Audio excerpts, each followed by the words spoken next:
George Soros' son allegedly has steady White House access. In recent years, the Soros family has gained a lot of attention for their political activism and contribution to liberal causes. George Soros, the billionaire businessman and philanthropist, has long been a controversial figure in conservative circles due to his support for left-wing policies and candidates. His son Alexander Soros has also become a prominent figure in left-leaning circles.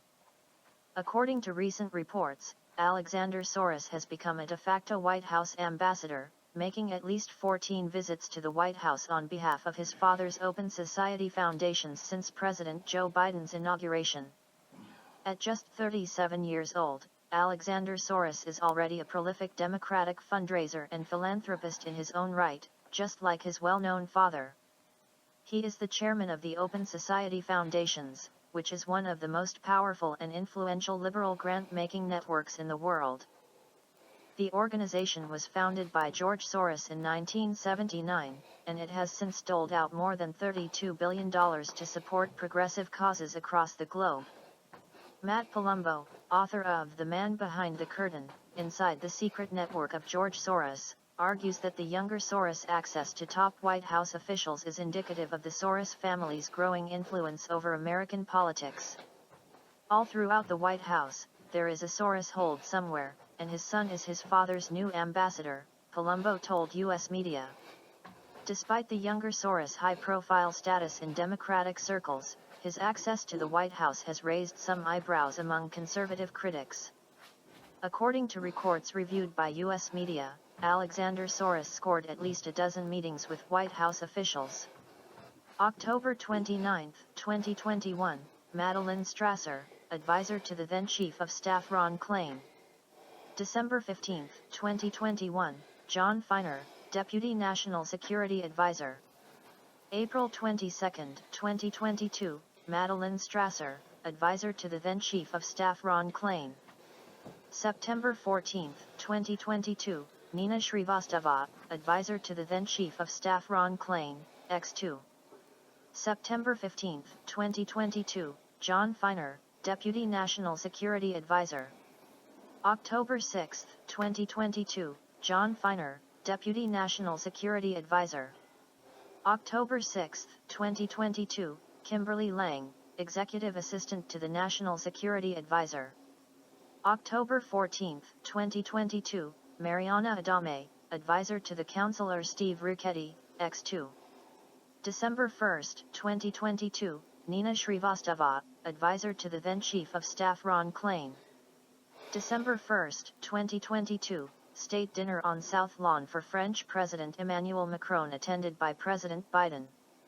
December 2, 2022, John Feiner, Deputy National Security Advisor. December 2, 2022, Mariana Adame, Advisor to the Counselor Steve Richetti. It's unclear what was discussed at these meetings, and the White House has not yet commented on Alexander Soros' visits.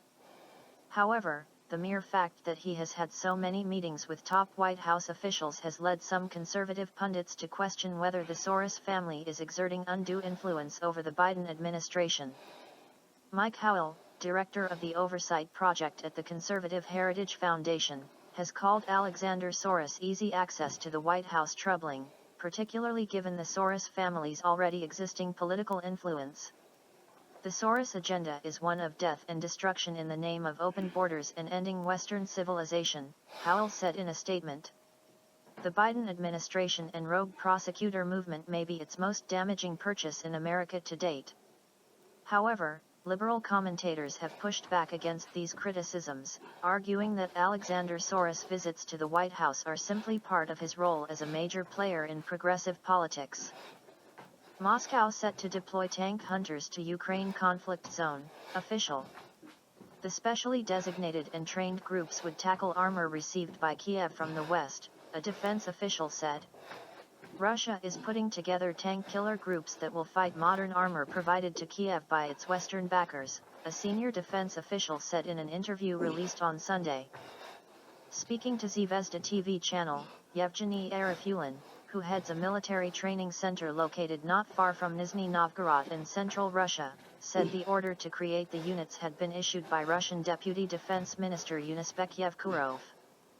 The Russian military then developed instructional guidelines to achieve that goal, which are being implemented on the training ground, he added. This is large-scale, systemic work which is being carried out at state level, the military official said. Apart from tank hunters, the facility is also training service members in several fields, teaching them how to fire from artillery or operate various missile systems, Arifulin added. The facility could instruct as many as 700 soldiers at a time, the official stated. With the focus being put on tackling Western armor, Arifulin noted that the Russian military had studied all these tanks, including American M1 Abrams, German Leopards, British Challengers, and French Leclercs. We know all their strengths and weaknesses and train the personnel to fight them, he said. The members of tank hunter groups are being trained by veteran instructors, who have seen action in several conflicts in recent decades, including the ongoing military campaign in Ukraine, Zvezda reported. It added that these groups comprise only a small number of soldiers, who are mostly armed with anti-tank guided missile launchers and predominantly use reconnaissance drones. In late March, Russian President Vladimir Putin estimated that Ukraine would receive over 400 Western-made tanks. The armor has already started to arrive in the country, with the German Ministry of Defense stating last month that 18 Leopard 2A6 tanks as well as ammunition and spare parts had reached their destination. Earlier this year, some Russian businesses and officials offered cash bounties for the destruction of Western military equipment in Ukraine. In January, for instance, Alexander Osipov, the governor of Russia's Zabakalsky region, signed an order promising local soldiers 3 million rubles, $37,000, for capturing an operational Leopard 2 tank, or 1 million rubles, $12,000, for destroying one. Moscow has repeatedly warned the West that arms shipments to Kiev make it a direct participant in the conflict. Commenting on tank deliveries to Ukraine, Kremlin press secretary Dmitry Peskov said this armor would burn as the rest of it, and would not change the eventual outcome of the hostilities. Europeans must not become American followers, Macron. The French president distanced himself from Washington's confrontational policy on Taiwan. Emmanuel Macron gestures as he speaks to students at Sun Yat-sen University in Guangzhou, China, April 7, 2023. Copyright AFP/Ludovic Marin. Europe must pursue strategic autonomy and avoid getting dragged into confrontations on behalf of the U.S., French President Emmanuel Macron told Politico on Sunday. Macron has made similar assertions before, but has nevertheless followed Washington's lead on Ukraine. In an interview while traveling within China this week, Macron told the news site that Europe faces a great risk if it gets caught up in crises that are not ours. The paradox would be that, overcome with panic, we believe we are just America's followers, Macron said. The question Europeans need to answer, is it in our interest to accelerate a crisis in Taiwan? No. The worst thing would be to think that we Europeans must become followers on this topic and take our cue from the US agenda and a Chinese overreaction. Macron met with Chinese President Xi Jinping prior to the interview, concluding afterwards that if Europeans cannot resolve the crisis in Ukraine, how can we credibly say to Taiwan, watch out, if you do something wrong we will be there? Hours after Macron left Chinese airspace, Beijing launched military exercises around Taiwan, a move widely perceived as a response to the island's pro-independence leader Tsai Ing-wen holding a meeting with U.S. lawmakers in California on Wednesday. Relations between China and the U.S. are at an historic low point, with U.S. President Joe Biden suggesting on several occasions last year that Washington would intervene militarily to prevent Beijing reunifying Taiwan with the mainland. While world leaders including Macron are seemingly content to stay out of the Taiwan standoff, their insistence on pushing China to denounce Russia over its military operation in Ukraine has angered Xi, according to media reports and comments from Chinese officials. The conflict in Ukraine has also largely scuppered discussions of strategic autonomy in Europe. While Macron and former German Chancellor Angela Merkel had talked extensively about lessening their reliance on the US in recent years, a change in power in Berlin saw Olaf Scholz's government reverse decades of pacifist foreign policy to arm Ukraine at Washington's behest. While both France and Germany have supplied armored vehicles, ammunition, and in Germany's case, tanks, to Kiev's forces. With rising energy costs and inflation contributing to domestic instability, Macron has nevertheless backed all 10 of the EU's anti-Russian sanctions packages. Despite speaking to Russian President Vladimir Putin on several occasions since last February, Macron has not managed to push the Kremlin toward halting its operation in Ukraine. The French president is still talking about the strategic independence of the EU, Russian Foreign Minister Sergei Lavrov remarked last summer, adding, "I am certain they will not be allowed to have it." Israel says airstrikes hit Syrian targets in response to rocket launches. Israeli jets hit Syrian military targets on Sunday in response to rockets launched towards Israeli-controlled territory overnight, Israel's military said, as violence flared again following cross-border exchanges of fire during the week. State media in Syria reported explosions in the vicinity of the capital Damascus as Israel said its forces continued to hit Syrian territory after 6 rockets were fired overnight towards the Golan Heights. Israel said artillery and drone strikes hit the rocket launchers and were followed by airstrikes against a Syrian army compound, military radar systems and artillery posts. The Israeli military sees the state of Syria responsible for all activities occurring within its territory and will not allow any attempts to violate Israeli sovereignty, the Israeli Defense Forces said in a statement. The Syrian Defense Ministry said its air defenses had responded to the Israeli attacks and intercepted some Israeli missiles. It said no casualties had been reported with only material damage caused by the strikes. Sirens had sounded earlier near towns in the Golan Heights as rockets were launched from Syrian territory, but no damage or casualties were reported. Israel seized the Golan Heights in the 1967 Middle East War and annexed the 1,200 square km. 460 square mile, territory in 1981, a move not recognized by most of the international community. Only 3 of the rockets crossed into Israeli-controlled territory, with 2 falling on open ground and a third intercepted by air defense systems, the military said. Lebanon-based Al Mayadeen TV said the rocket salvos were claimed by Al-Quds brigades, the armed wing of the Palestinian Islamic Jihad movement. On Thursday, more than 30 rockets were fired towards Israel from southern Lebanon, drawing cross-border counterstrikes from Israel on sites linked to the Islamist movement Hamas in Lebanon and Gaza. The cross-border exchanges came amid sharply increased tensions between Israel and Palestinian groups following Israeli police raids in recent days on Al-Aqsa Mosque in Jerusalem, which caused outrage across the Arab world. Chinese army simulates strikes on key targets in Taiwan amid drills. The Chinese military announced that it would hold 3-day air and naval military exercises in the Taiwan Strait and around the island on Saturday morning. The drills kicked off shortly after Taiwanese President Tsai Ing-wen returned from a visit to the U.S. China's People's Liberation Army, PLA, conducted simulated precision strikes during the second day of its military drills around Taiwan on Sunday, Chinese state media has reported. Under the unified command of the Theater Joint Operations Command Center, multiple types of units carried out simulated joint precision strikes on key targets on Taiwan Island and the surrounding sea areas, and continued to maintain an offensive posture around the island, the media said. A UK news outlet, in turn, cited an unnamed source as saying that China had been conducting simulated air and sea attacks on foreign military targets in the waters off Taiwan's southwestern coast. Taiwan is not their only target, the source claimed, calling the PLA's actions very provocative.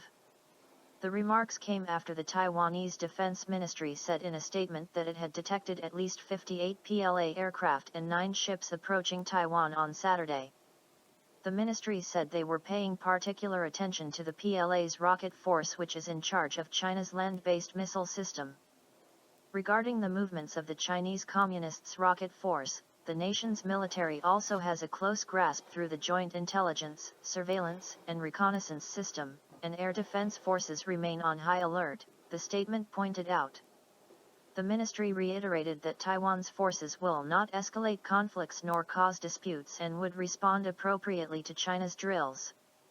This followed China announcing that its armed forces would be conducting military exercises from April 8 to 10 in the maritime area and airspace around Taiwan.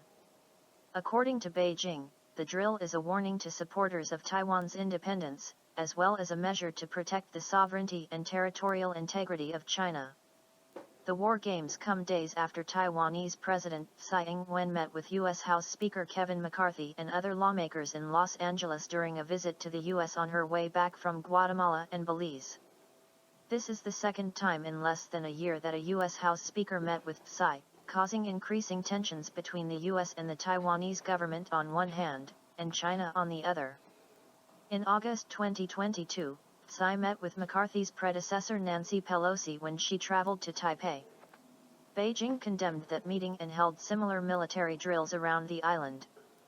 The China-Taiwan tensions are also exacerbated by the U.S. repeatedly sending warships and surveillance planes to the Taiwan Strait, with Beijing slamming such missions as provocations and portraying Washington as a security risk creator in the region. Although the U.S. does not maintain formal diplomatic relations with Taiwan, Washington has a representative office in Taipei and remains the island's biggest supplier of military hardware. Beijing considers the island an integral part of the PRC, sticking to a policy of peaceful reunification under a One China, Two Systems model. Officially known as the Republic of China, ROC, Taiwan severed all ties with mainland China in 1949 following the Chinese Civil War, in which Mao Zedong's Communist Forces of the People's Republic of China, PRC, defeated the Kuomintang nationalists and forced them to flee to the island.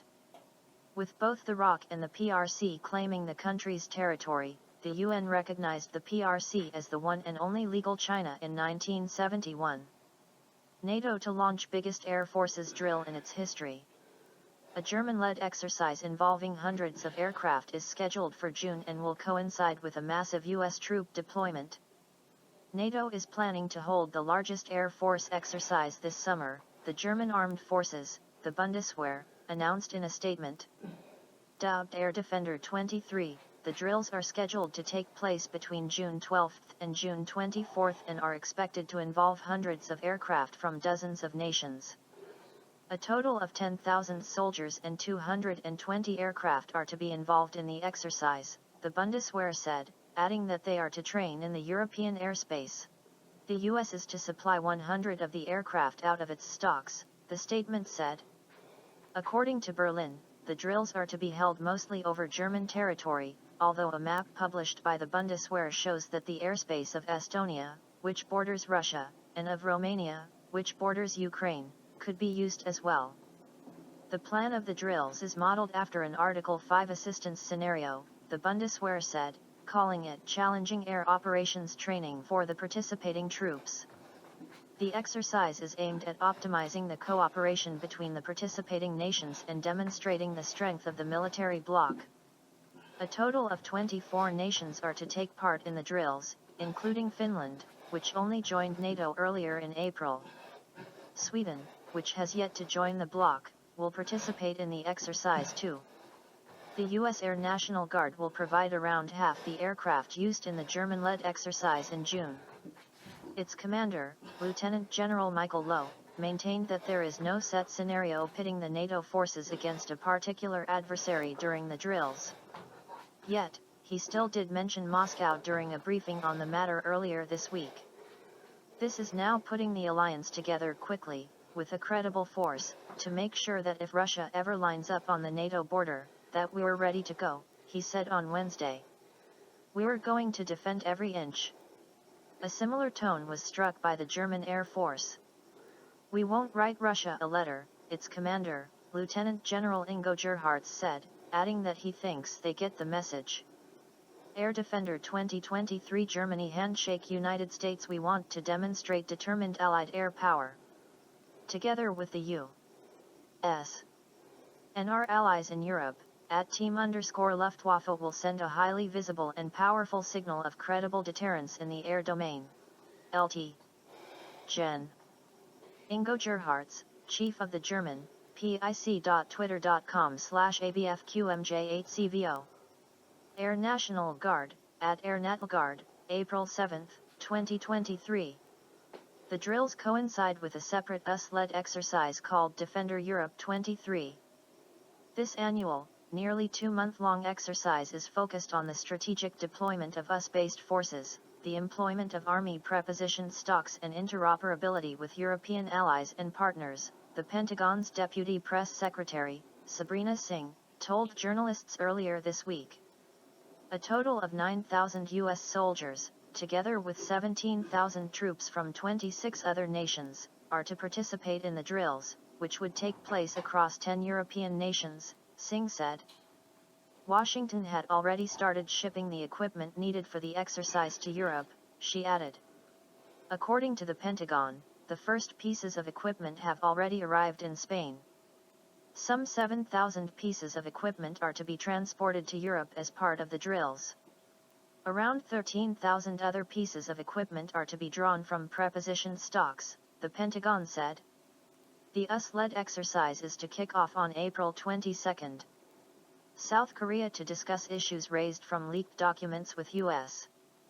South Korea is aware of news reports about a leak of several classified U.S. military documents and it plans to discuss issues raised as a result of the leak with the United States, a South Korean presidential official said on Sunday. Several classified U.S. military documents have recently been posted on social media offering a partial, month-old snapshot of the conflict in Ukraine, 3 U.S. officials told Reuters on Friday. The New York Times reported on Sunday that the leaked documents contain details about internal discussions among top South Korean officials about U.S. pressure on the staunch ally to help supply weapons to Ukraine, and its policy of not doing so. The newspaper said that South Korea had agreed to sell artillery shells to help the United States replenish its stockpiles, insisting that the end user should be the U.S. military. But internally, top South Korean officials were worried that the United States would divert them to Ukraine. The secret report was based on signals intelligence, which meant that the United States has been spying on one of its major allies in Asia, the New York Times reported. The South Korean presidential official, speaking to reporters, declined to respond to questions about U.S. spying or to confirm any details from the leaked documents. Asked if South Korea planned to lodge a protest or demand an explanation from the United States, the official, who declined to be identified, said the government would review precedents and cases involving other countries.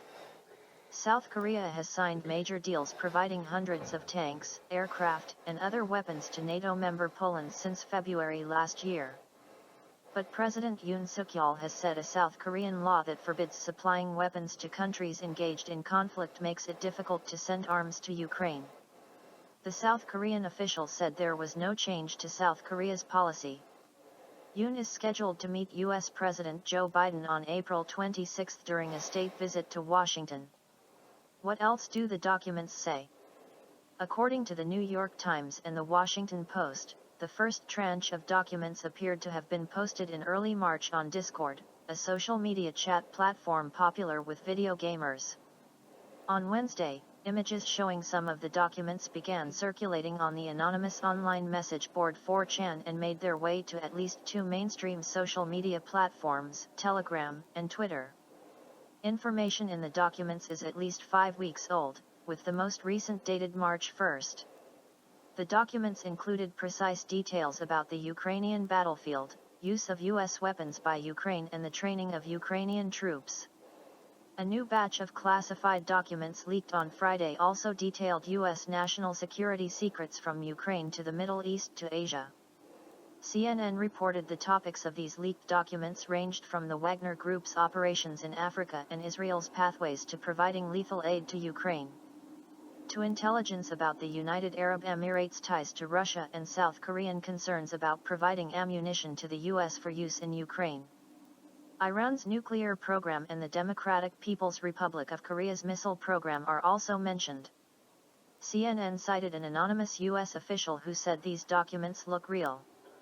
As of Saturday, photographs of the documents were still being posted on various social media platforms. Lebanon's acting prime minister says country not involved in airstrikes against Israel.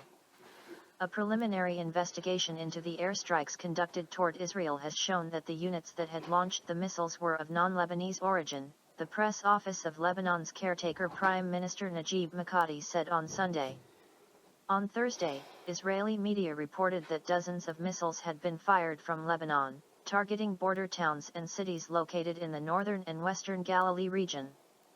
The Israel Defense Forces said that 34 missiles had been fired from Lebanon, 23 of them intercepted by the air defense systems.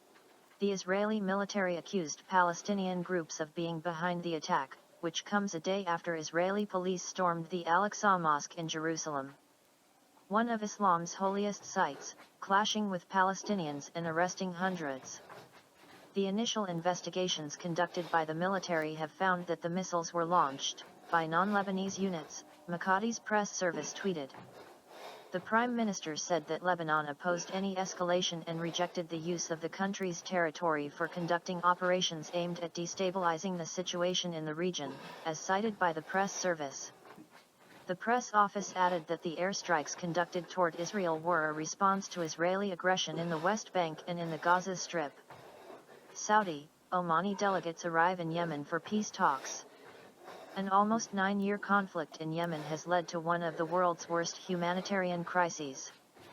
Delegates representing Saudi Arabia and Oman arrived in the Yemeni capital, Sana'a, on Saturday to discuss a permanent ceasefire to end a civil war which has raged in the country since 2014. The fighting is being waged primarily between the Saudi-backed Yemeni government and the Houthi rebels, both of whom claim to be the country's official leaders, along with their various allies. The Houthi-operated Saba news agency reported on Sunday that the Saudi and Omani envoys will attempt to negotiate with Houthi officials to end the fighting, bring to a close Riyadh's military involvement, and lift the siege with all its repercussions. Saba also said the talks are aimed at restoring the rights of Yemeni citizens, including the payment of state salaries with revenue derived from oil and gas. The lifting of a Saudi-imposed blockade on Yemeni ports will also be discussed, as well as the establishment of a timeline for foreign military forces to leave the country, Reuters reported. Omani officials are mediating the talks, which come alongside UN efforts to establish peace in the region. The discussions follow Saudi Arabia and Iran's decision to re-establish diplomatic ties, at talks recently brokered by China. The Houthis are an Iran-aligned Shia militant group which seized Sana'a in 2014, as well as much of the north of the country. The previous, internationally recognized government fled south, and later into exile in Saudi Arabia. In 2015, Riyadh led a coalition of 9 countries from West Asia and North Africa to intervene in the civil war on behalf of the ousted government, launching bombing campaigns and later a naval blockade. Saudi Arabia has accused Iran of supplying weapons to the Houthis. Tehran denies this, but admits backing the rebel cause. The conflict has been described as a proxy war between Iran and Saudi Arabia. The UN has estimated that by the end of 2021 more than 377,000 people had died during the conflict, either by direct or indirect means. Around 80% of Yemen's population is thought to be dependent on foreign aid. The civil war has led to what has been described as one of the world's worst humanitarian disasters. Earlier this month, Saudi Arabia agreed to release 13 Houthi prisoners in exchange for 1 Saudi captive. Further prisoner swaps are expected. The detainees released today from Saudi prisons are part of the deal agreed via the United Nations, and next Thursday the deal will be fully implemented, Houthi official Abdulkader El-Murtaza told Reuters on Saturday. Japanese people rally against Fukushima nuclear-contaminated water discharge plan. The Japanese people protested against the discharge of nuclear-contaminated water from the Fukushima nuclear power plant into the sea, in front of the building of the Ministry of Economy, Trade, and Industry on April 7. People are skeptical although the Japanese government and TEPCO claimed they had treated the radioactive material in the contaminated water so that it could be safely discharged. World Energy Council sees role for gas in green transition. The fossil fuel will be essential in shifting to clean energy, the Global Forum's CEO says. Natural gas will be a critical component in the world's transition to new energy sources, the Secretary General and CEO of the World Energy Council, Angela Wilkinson, has argued. We want it to be more renewable-powered electrification, Wilkinson stated during a panel discussion moderated by CNBC, noting that significant effort will be required to achieve that goal. We can't let perfection be the enemy of the good in this, right? The reality is, to get renewables to scale, we are going to have other clean energy friends in the mix. We are going to have to build multiple clean energy bridges, Wilkinson asserted. We are going to have hydrogen doing the lifting. We are going to have gas with CCUS carbon capture, utilization and storage lifting. We are going to have grid strengthening going on, the CEO added. The idea of using natural gas as a transition fuel before renewables can overtake fossil fuels has sparked heated debate in some areas. In February, BP CEO Bernard Looney said that more investment in oil and gas is needed to ensure an orderly transition away from those fossil fuels. He proposed investing in the existing oil and gas system, as well as in the transition to more climate-friendly sources of energy. OPEC Secretary General Haytham Al-Ghais has similarly called for a pause in climate change talks, arguing that countries chasing green energy needed to slow down and look at the big picture. Cost of sanctions. Foreign firms suffer $2 BLN losses after leaving Russia. A whole array of foreign companies left Russia after the West decided to impose sanctions against Moscow. However, the restrictions slapped shortly after the launch of Russia's special military operation in Ukraine backfired on those who introduced them, President Vladimir Putin has pointed out. Foreign retail companies that withdrew from Russia or suspended operations amid Moscow's special military operation in Ukraine have lost about $2 billion in profits, a Russian business daily has reported. The newspaper quoted unnamed sources as saying that the biggest losers include furniture giant IKEA and Swedish clothing brand H&M, which lost roughly $400 million and $363 million, respectively. The Spanish clothing corporation Inditex, which owns brands such as Zara, Bershka, and Massimo Dutti, among others, suffered approximately $300 million in losses. French sporting goods retailer Decathlon endured losses of at least $140 million, while Italian luxury retailer Moncler and French luxury design house Hermès jointly lost around $200 million, according to the sources. They added that among brands that remain closed in Russia but have not yet finalized their intentions to leave the country, there are net losses estimated at $500 to $700 million. Japanese clothing manufacturer Uniqlo could be the hardest hit in terms of revenue, given the company's ever-increasing income from sales in Russia between 2019 and 2021, the insiders suggested. The news comes after President Vladimir Putin said that companies that quit Russia left behind a good legacy, as he pledged not to let their various assets and infrastructure go to waste. Our companies and our entrepreneurs are picking up these enterprises and businesses and continuing this work. And this process takes place quite successfully, Putin stressed. In early January, a poll revealed that more than 50% of Russians were unabated by the exodus of global fashion brands from the country in 2022. At least 56% of respondents revealed that they had barely noticed the departure of foreign clothing brands, including Chanel, Louis Vuitton, Zara, and H&M. Interviewed Russian consumers said that neither their preferences nor their wallets have been impacted by the withdrawal of the firms, according to the survey. A slew of foreign firms leaving the Russian market was preceded by the introduction by the West of severe sanctions against Moscow due to its special military operation in Ukraine. While admitting the sanctions' negative effect on the Russian economy, Putin also underscored that these restrictive measures also backfired on all those who applied them. Deutsche Bank shares plunge as global banking worries persist. Shares in Germany's largest bank, Deutsche Bank, tumbled on Friday, dragging down other major European banks and indexes as fears of contagion in the banking system spread. The Frankfurt-listed stock closed 8.5% lower, after slumping by as much as more than 14% at one point during Friday's trading session. The drop follows a spike in the cost of insuring the bank's debt against the risk of default.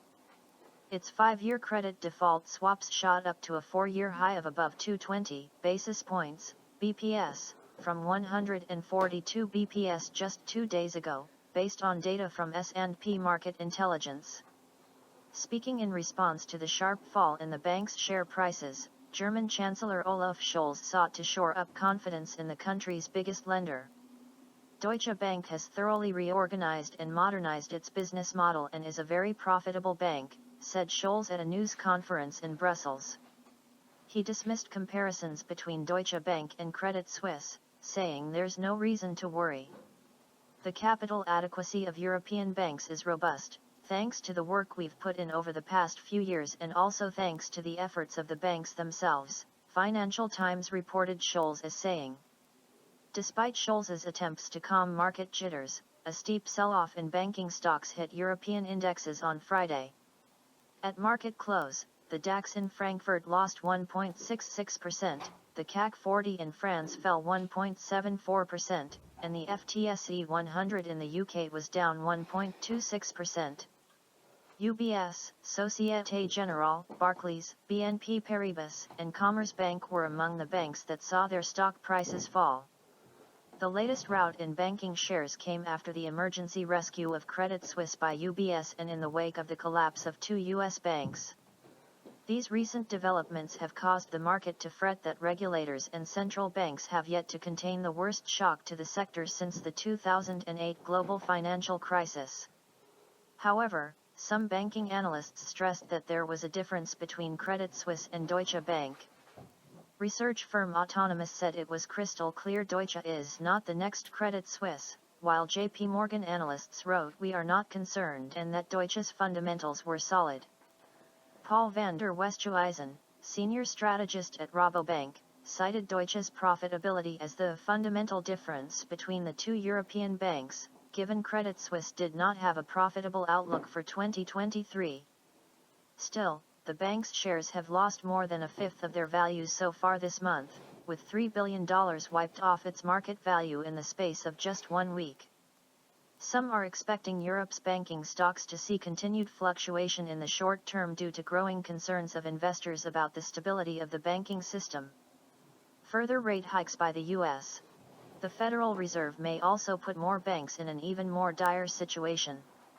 Global food prices likely to soar higher, WTO. The costs went up nearly 20% in 2022, according to the trade body. Food prices surged 18% globally last year, including a 21% rise in the cost of grain, the World Trade Organization, WTO, estimated in its Global Trade Outlook published on Wednesday.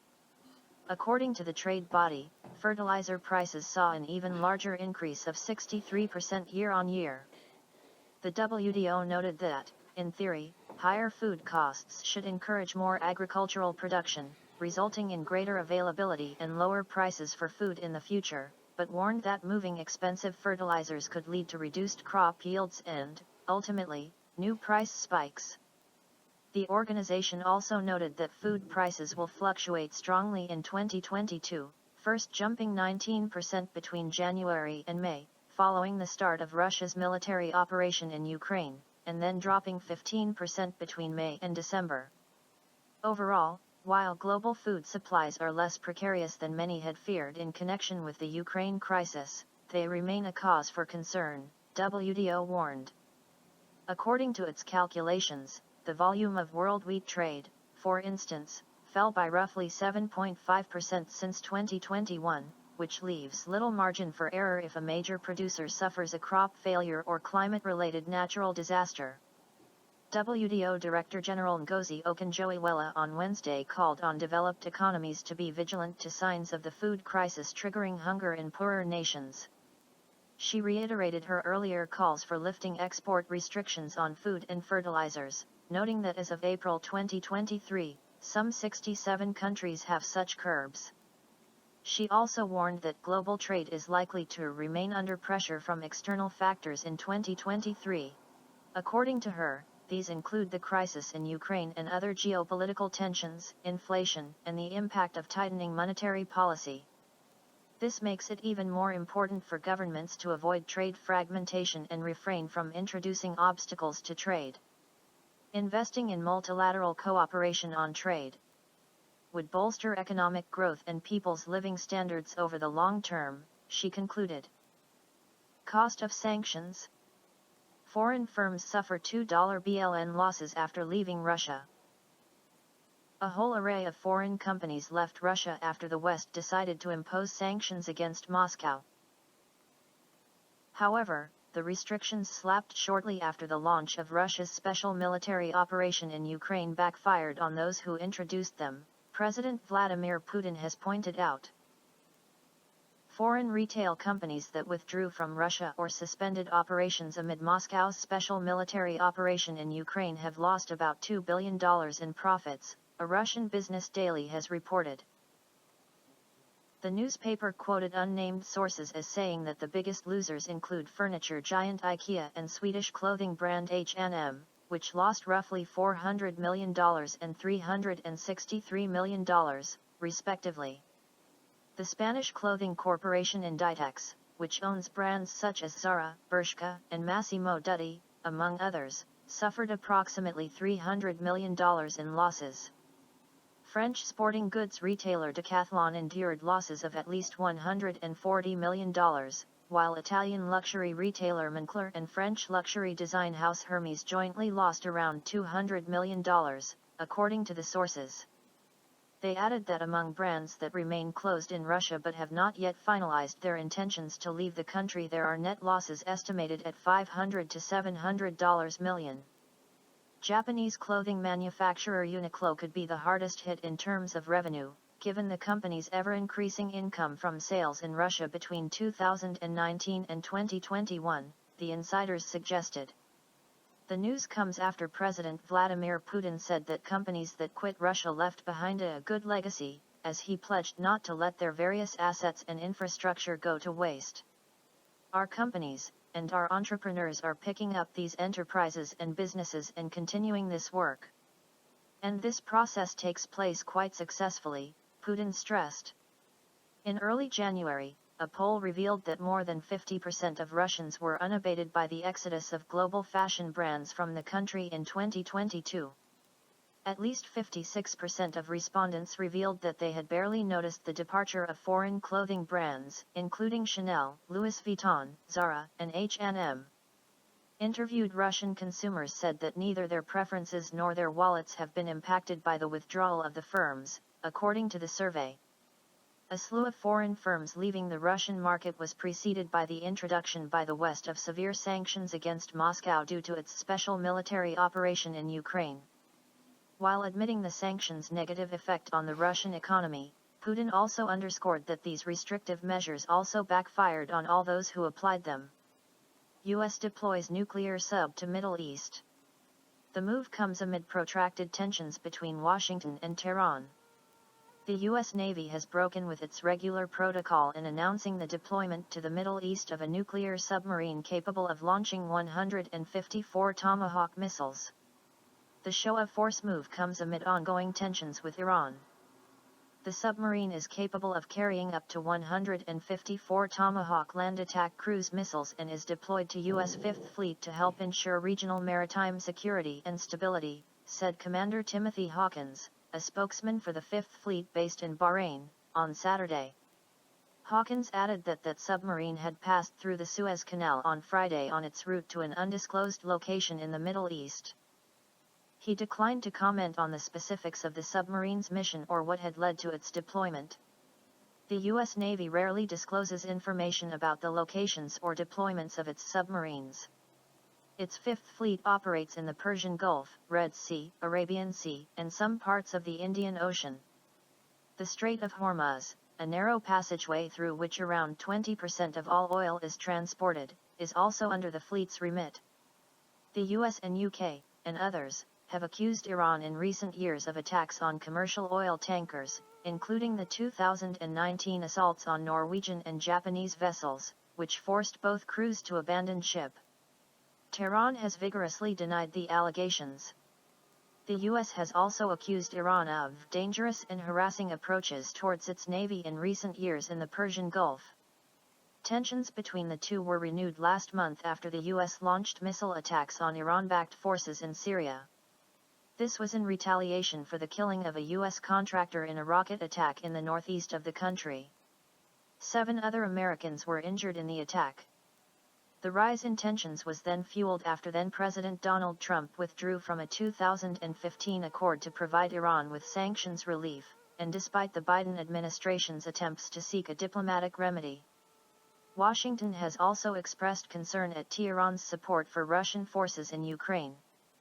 The US also objects to Iran's position as it relates to Israel, with whom it has a so-called proxy conflict, and to China, who brokered the restoration of diplomatic ties last month between Iran and Saudi Arabia.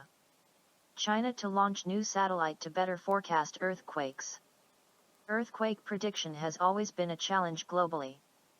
It has been hard for scientists to accumulate enough cases of destructive earthquakes for statistics gathering and to validate prediction methods and theories.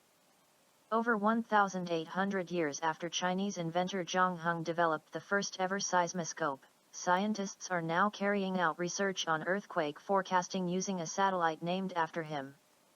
China plans to launch the Zhongheng 1-02 satellite in the near future, according to a leading Chinese scientist, adding that the new satellite will enable round-the-clock monitoring and extend the observation range to Earth's north and south poles, enhancing its ability to observe changes in Earth's system.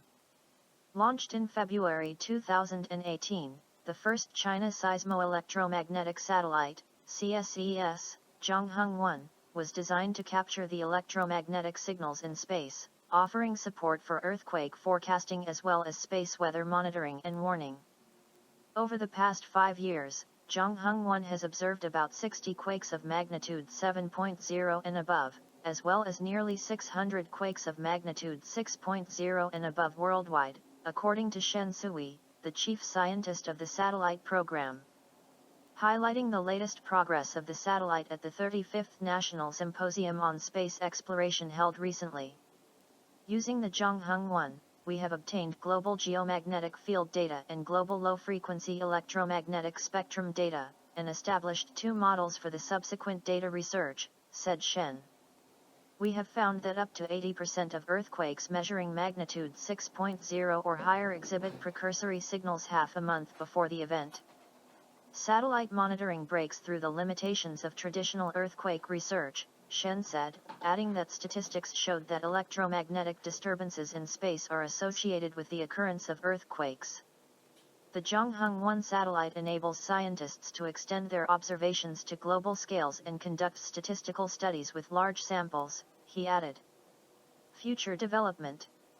While acknowledging the advances made by the Zhongheng 1 satellite, Shen has conceded that there is still a long way to go before accurate earthquake forecasting can be achieved. He pointed out that a large number of precursory signals have been identified by backtracking through the data after an earthquake has occurred, and only a small number of precursory signals were detected in advance.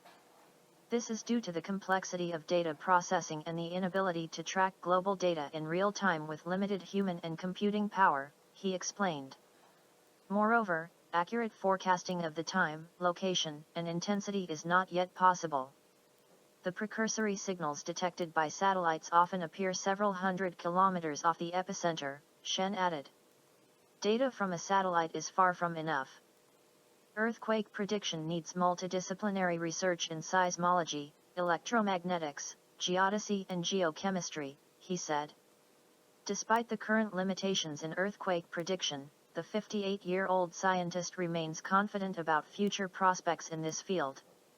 According to him, with the development of information technology such as machine learning, big data and artificial intelligence, people will be able to carry out real-time data processing before an earthquake occurs. I believe that in another 10 to 20 years, a breakthrough in earthquake prediction can be expected, Shen said. Webb telescope captures stunning, up-close image of Uranus rings. Uranus is the 7th farthest planet in the solar system from the Sun, and ranks 3rd in diameter and 4th in mass. It was discovered in 1781 by the English astronomer William Herschel and was named after the Greek god of the sky Uranus. New images from the James Webb Telescope allow us to better appreciate its beauty. NASA's James Webb Space Telescope has taken a new detailed picture of Uranus and its satellites, capturing the planet's faint dust rings which have only been photographed twice before. The latest photo was taken by a near-infrared camera, NIR-CAM, combining two 1.4 micron and 3.0 micron filters. 1 micron equals 0.0001 centimeter. A dense haze, a polar cap unique to Uranus, is visible at the planet's north pole. In 2028, as the northern summer solstice approaches, this cap may become even brighter and face directly toward Earth, giving astronomers an excellent opportunity to study its north pole and closely examine the rings of Uranus from other angles. Near the edge of the polar haze, a bright spot and several fainter extended spots can be seen. Such clouds are typical of Uranus and are associated with storms passing through the planet. On the right side of the planet there's an area of brightening at the pole facing the Sun, known as a polar cap. This polar cap is unique to Uranus. It seems to appear when the pole enters direct sunlight in the summer and vanishes in the fall. This Webb data will help scientists understand the currently mysterious mechanism. Webb revealed a surprising aspect of the polar cap, a subtle enhanced brightening at the center of the cap, NASA noted in a statement. Astronomers know about 13 rings of Uranus, and 11 of them are visible in the new photo, including two faint dust rings that are closer to the planet. Webb also captured many of Uranus' 27 satellites.